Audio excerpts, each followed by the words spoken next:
In our OpenHBI course, Confidential Communication in the Internet, we already discussed traditional symmetric encryption methods. Now, with DES, with the data encryption standard, I want to introduce a modern symmetric encryption methods, but be aware, it was very, very popular, but it's no more considered secure. The DES, the data encryption standard, is a block cipher.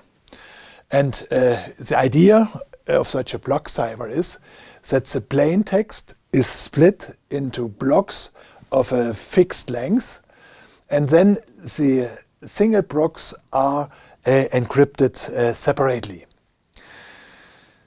Before we go into more detail, we remember to an important objective which we have to guarantee for such encryption methods. And these were formulated, these requirements for a secure encryption method were formulated by Shannon, a famous computer scientist working at Stanford University. He claimed for a good encryption, the encryption method should have the property of confusion. Confusion means the ciphertext should be a sequence of random letters. It should look like a sequence of random letters. So there should not be ability to get some idea of the content of the plain text. And the second principle is diffusion. It is not so obvious like the confusion property. And diffusion says each plain text bit should influence as many ciphertext bits as possible during the encryption method. And the idea behind is that if there are plain text with only small differences, then they should nevertheless have large differences in the ciphertexts. So otherwise it would be more easy to manipulate a text by only minor places, and then to have only a minor motivation of the ciphertext. So, and with this block length, these two ideas are implemented. And of course, the blocks can be short, the blocks can be long. So here for the DES, the block length 64 was considered a good compromise between confusion and diffusion. When we have block length, binary string of the length 64, then we have 2 to the 64, and this is equal, so 2 to the 64, different possibles, different keys. This is a huge amount. It's 18 trillion keys, but to, for example, perform a brute force attack, it costs unlimited time. So this time is not available, so because there are so many different keys are possible. Even with the best machines that can test many keys in a second, it is too long. It was too long when it was designed and used for being attacked with a brute force attack. So the DES, the data encryption standard, has long been the most popular symmetric encryption in the early years of the digital age. It was originally developed by IBM, by Horst Feistel in the 70s, and later on it was recognized as a standard for data encryption by the US Standardization Authority NIST in 1977. And before they standardized this, they run a public tendering process. So, with a reason, what is the best procedure? Kerckhoffs' principle says for the encryption, the procedures should be public, they should be investigable by the best cyber analytics people around the world. And then, because the computers become faster and faster to perform attacks to break this encryption, there was in the implementation there was fixed that every 5 years this procedure has to be re-certificated. So the last certification was in '93. So from '98 on, last century, DES was no more considered secure enough.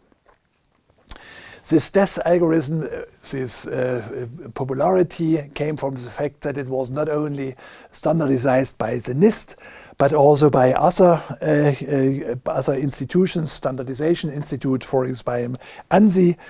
And the popularity comes also to expression that DES is a basic, the DES procedure forms the basis of many real-life applications like PIN encryption, financial transaction, key distribution. Here is a short overview how it works. So the DES encryption uses very, very simple bit operations. The exclusive OR, this is an operation, a logical operation. Here are the two bits 0, 1, and here are the other two bits, and 0 XOR 0 is 0. 0 XOR 1 is 1. 1 XOR 0 is 1, and 1 XOR 1 is 0. So this is an operation that is used. A permutation of bits sequences is used. The substitution, the replacements of one bit by another, of one bit sequence by another is used. So very, very simple implementations. That DES can be considered a combination of a one-time bet, a permutation, and a substitution cipher. The applied operations, they have been selected because they can be performed very efficiently in hardware. This is how our chips in the computers are working, on the basis of such simple logical operations. And so this DES and this symmetric operations, which work similar, are very, very fast because they can be implemented in hardware. So in DES, the keys have length 64. The block have length 64, the keys have length 64. But we have to look very careful about how the keys are designed.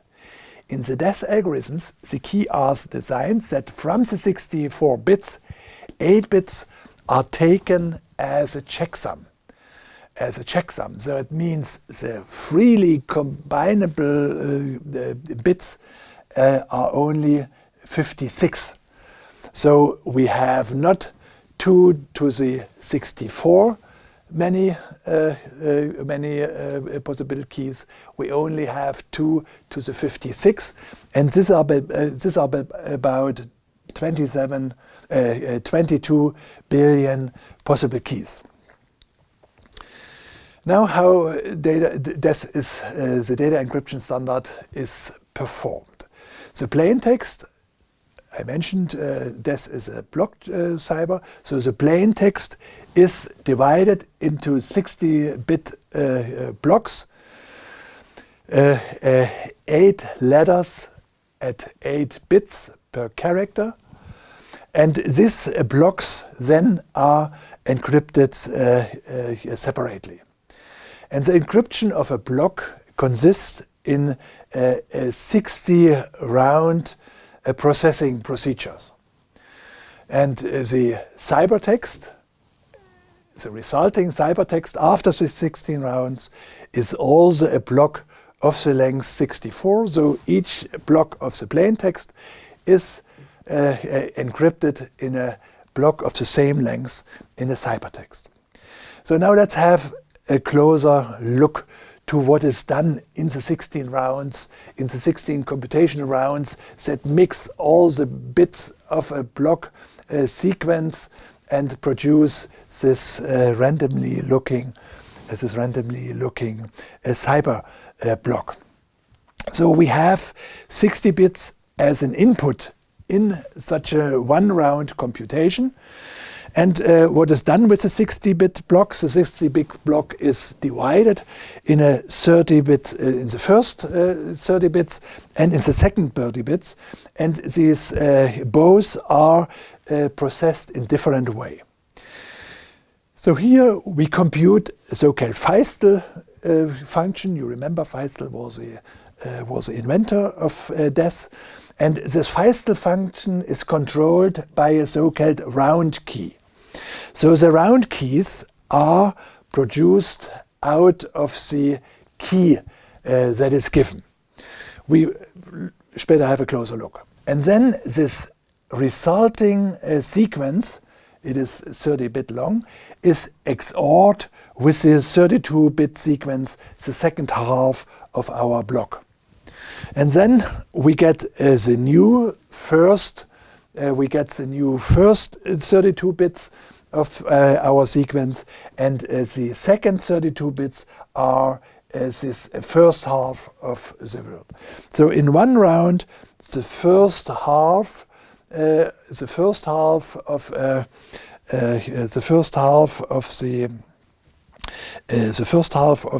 sequence of the block is the second half of the new block, and from the second half and the key, the new first half is computed.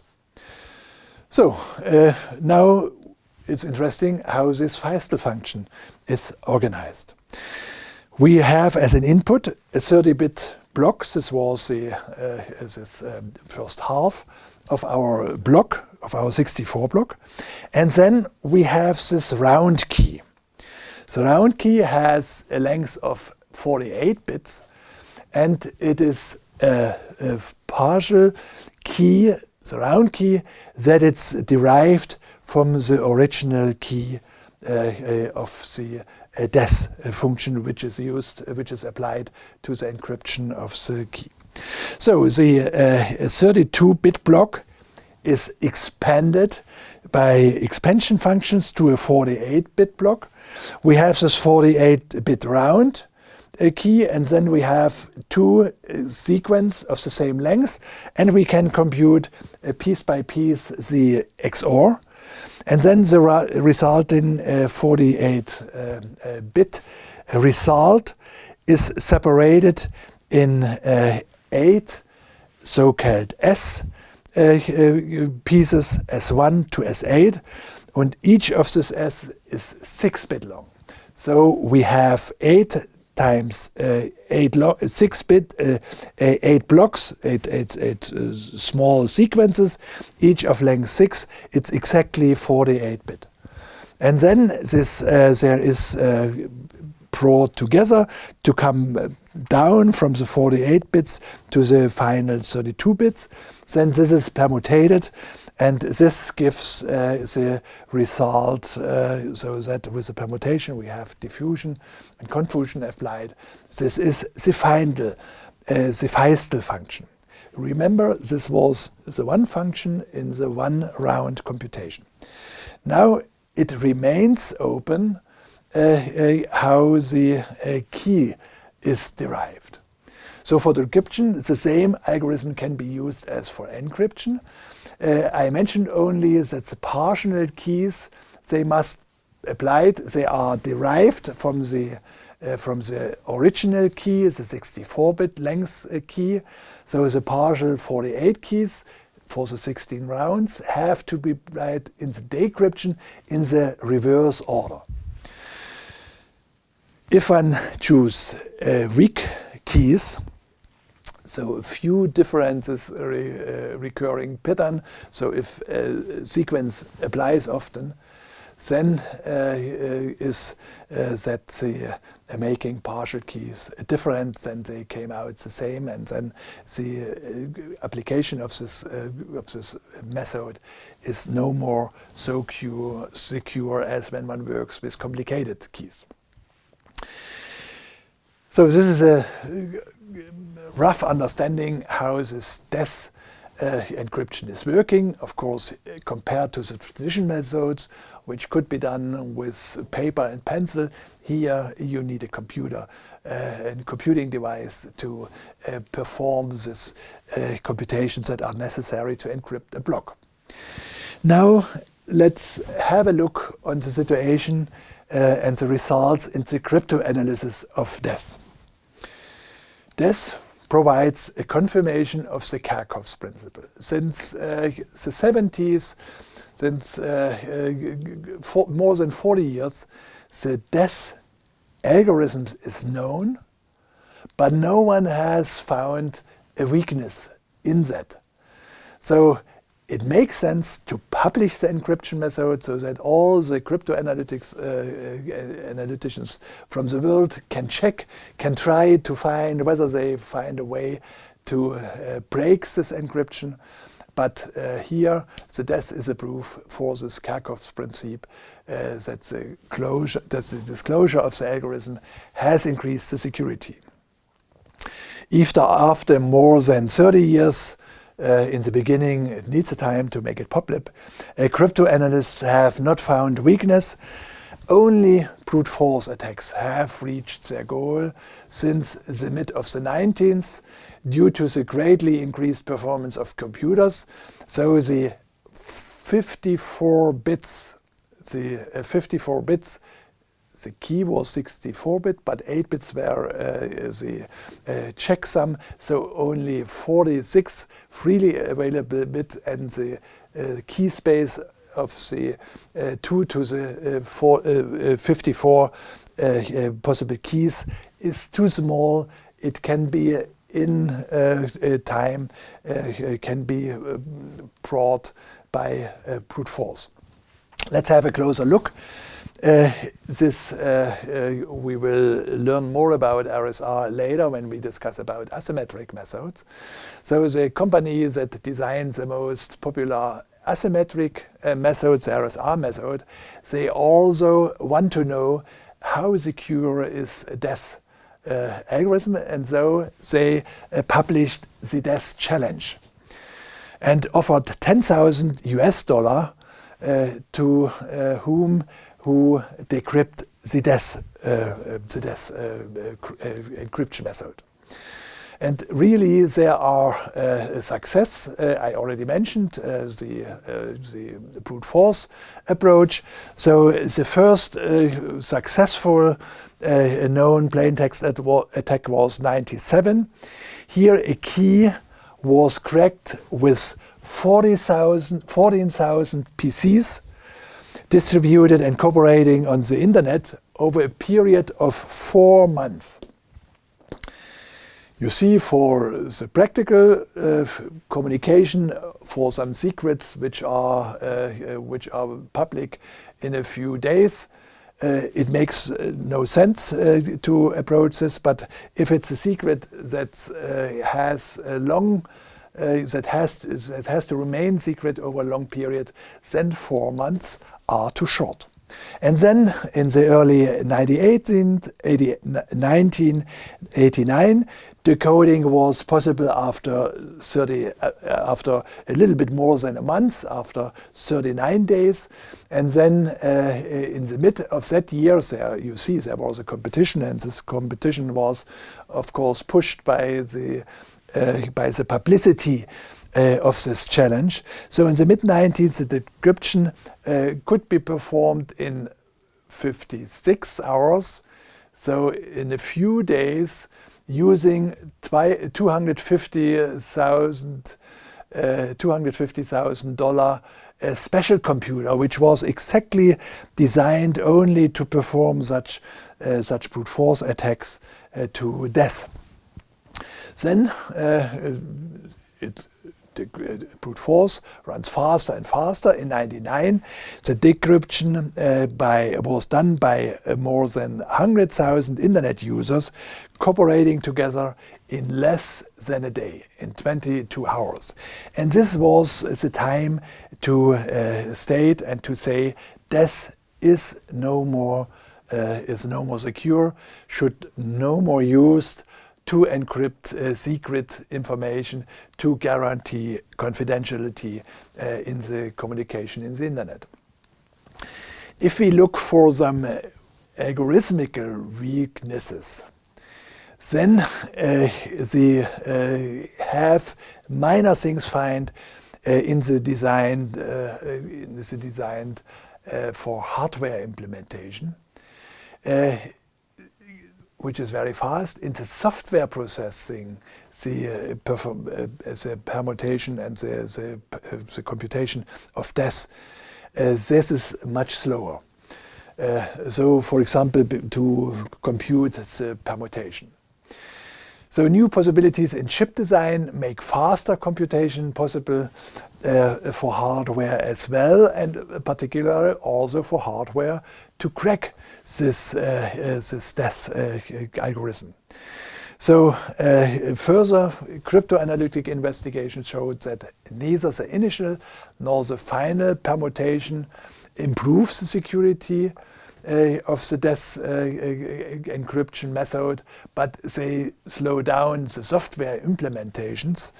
So these are very tricky proofs to show this, and the result is simply that 64 bits is too short for a secure encryption method today, because with not only with special hardware, meanwhile with the graphical GPUs, it's easy to crack such death computation.